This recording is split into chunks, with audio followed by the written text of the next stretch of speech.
One of the things I've noticed over the years is that the more we do stuff outside of organised church activities in terms of sharing our faith, explaining our testimony, praying for people, sharing a bit of Bible that we've remembered or we're relying on at that particular time in our lives, the more that we do that, actually the better we get in organised church activity moments.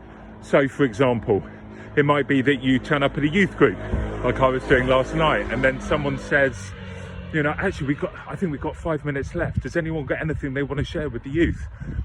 I think if our mindset has always been organised church activities, things that we prepare, then in those moments you go, oh, I don't really have anything prepared, or we get a bit scared and think, oh, I better go and scribble down a load of notes and have a script and things like that. It's like, no, you've missed the moment, you've missed the opportunity. And again, so much of the stuff that really makes a difference is in the moment. It is in those opportunities that you didn't really plan. I think to a book called, it was written by a guy called J.C. Ryle. Okay, if you've never read this book, it's amazing. Again, the language is slightly old, but so inspiring. It's called Great Christian Leaders of the 18th Century.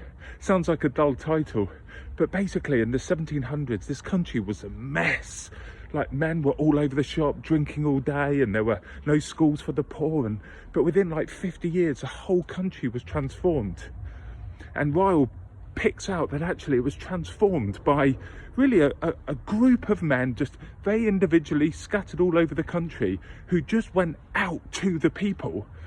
And one of the things he noted was that they never relied on having scripts and having things prepared. They were invited to things, they were invited to barns out in the fields, they were invited to the mouth of mines where people have been working, and some would just say, hey look, come along, share a bit of hope. They didn't have to say, no, because I need to go disappear into my office for 2 days to prepare a script. They're like, bang, yeah, I've got something I can share. I know something that's real for me. I know something from the scriptures. I know it by heart. I know it from my heart. Like, again and again, I remember standing outside a church once, and this lady looked a bit disappointed, and I said to her, are you okay? This is outside a church building. And she said, I was running an alpha type course today, and they haven't come, and it was a really good session, this one. It was about why did Jesus die? And I can understand the disappointment of having invited people to a course, and these things can be really helpful and really good. But it was like the level of deflation in her almost seemed to tell me that, oh, now they're not going to hear why Jesus died. And I actually pointed that out to her. I said, well, if they're not going to come to this session on 4:30 on a Tuesday afternoon about why did Jesus die, does that mean they're not going to hear it? And she sort of looked at me, and it sort of clicked, and she went, oh, I guess I could tell them anytime. It's amazing that if we only stay within the confines and comforts of organised church activity, how much we rely on preparation, we rely on scripts, rely on things that are not spontaneous, they're not from the heart. But flip the other way, the more we're doing this stuff in the everyday, and I'll tell you what, you'll be rubbish at it at first. I felt that I needed to script everything. I couldn't talk in front of a camera. I couldn't talk to a crowd of more than 2 people. Trust me, it just comes with practice. There is no substitute for doing it. But when you do it, the more you do it, I don't want to say you get better at it, because that's not really the language I'm looking for. What I'm saying is you become more confident in it.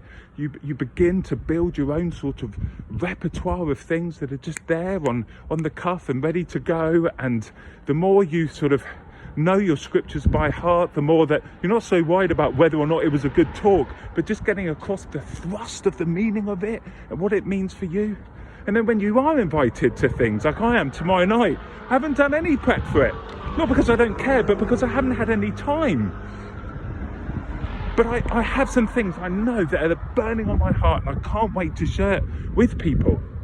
And also, when you're sharing your faith, whether it be with mates, a few people, or whatever it is out and about, when you then come to those organised church moments, whether it be a youth group, whether it be, oh, come along, I've got a few guys together that are in recovery, share a bit of faith, a bit of hope with them. You've got some live stories.